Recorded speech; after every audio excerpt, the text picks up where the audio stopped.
Hi everyone, this is Rio on Paper. I hope you're doing well.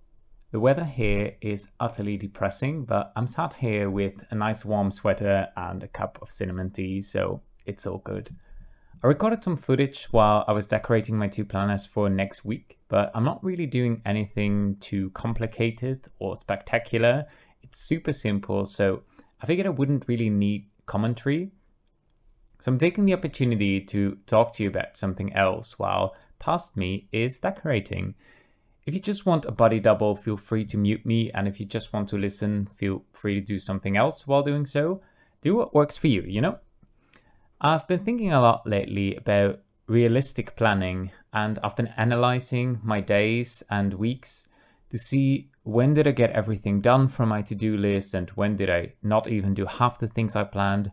And I found some interesting patterns and things that work really well for me, but also situations where, looking back, I already set myself up for failure when planning.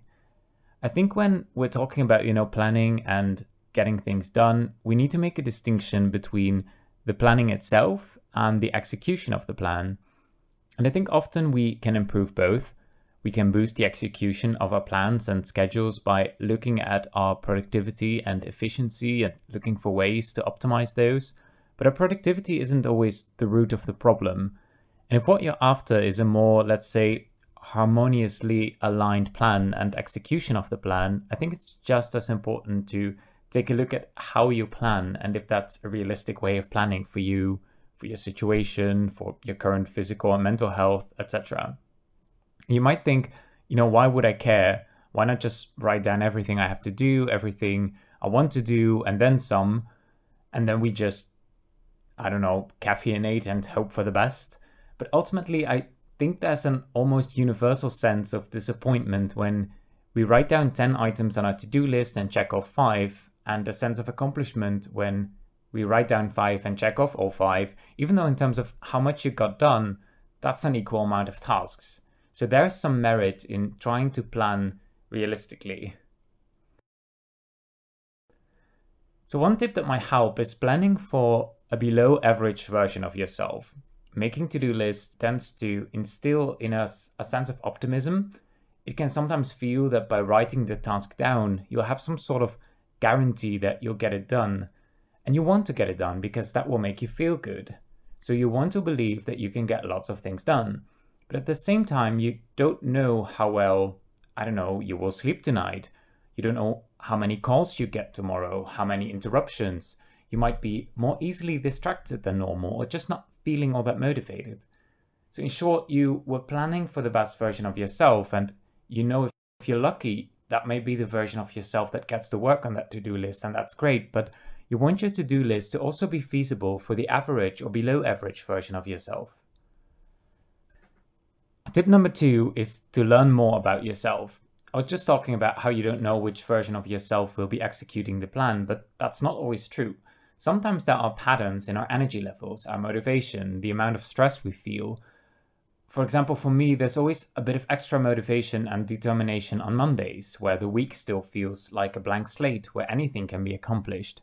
For you, that may be the exact opposite. You may be dreading Mondays, which is why I can't give you the advice to make your to-do list on Mondays extra long. Instead, try to really get to know yourself. And the same goes for keeping track of how long certain repeating tasks actually take you to complete. It can also be very helpful to have that data. Tip number 3, and this is probably my biggest pitfall, having, for example, an 8-hour workday most of the time does not mean you can complete 8 hours of tasks. Even if you account for breaks, for meetings, there will always be some amount of things that require your attention that were not planned. Whether that's a phone call, a bunch of emails, a colleague that needs your help, or if you're at home, it may be a family member that wants to ask you something.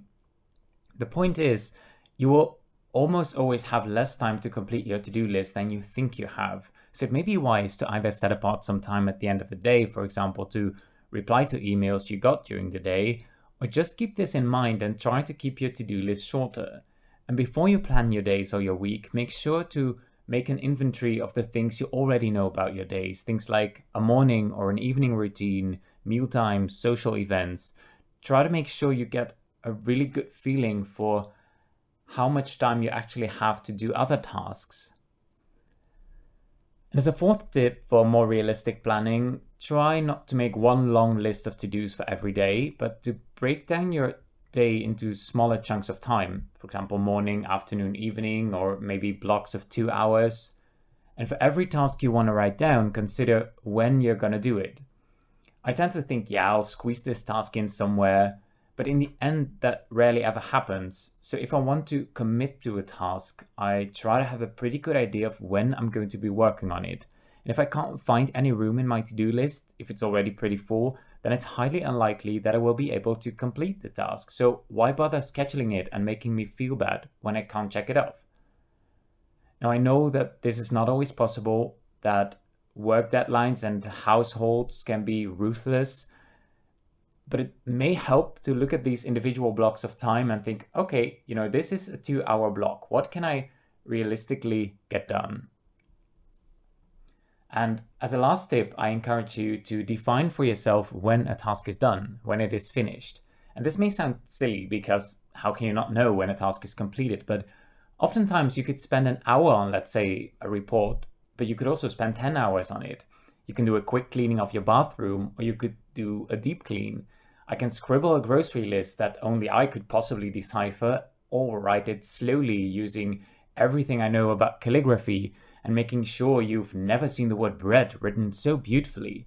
The point is, if your definition of done is strongly connected to a sense of perfectionism, you're in dangerous waters. Because at the beginning of the day, it feels like you have all the time in the world. So you spend hours on your first task, and before you know it, it's the end of the day and you have 1 or 2 perfectly executed tasks and a whole lot of things you never got around to doing.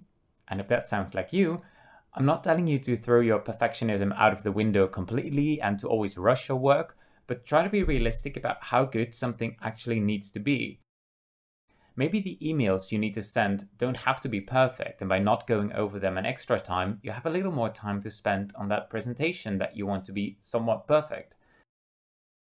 And if you're working with ruthless deadlines, you sometimes have to be ruthless with your time as well. In that case, you can set yourself a limit for how much time you can spend on a task.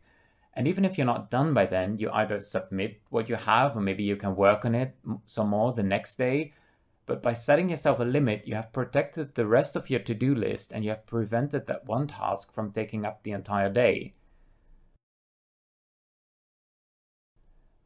Oh wow, I've been rambling for a while, it seems. If this video resonates with you, let me know in the comments. If you have mastered the art of realistic planning, please be sure to share your tips as well, because for me this is still very much a work in progress, and seeing that I'm getting better at planning more realistically gives me hope that it can be done. But still, it is often easier said than done. For now, take care, and I hope to see you in the next one. Bye!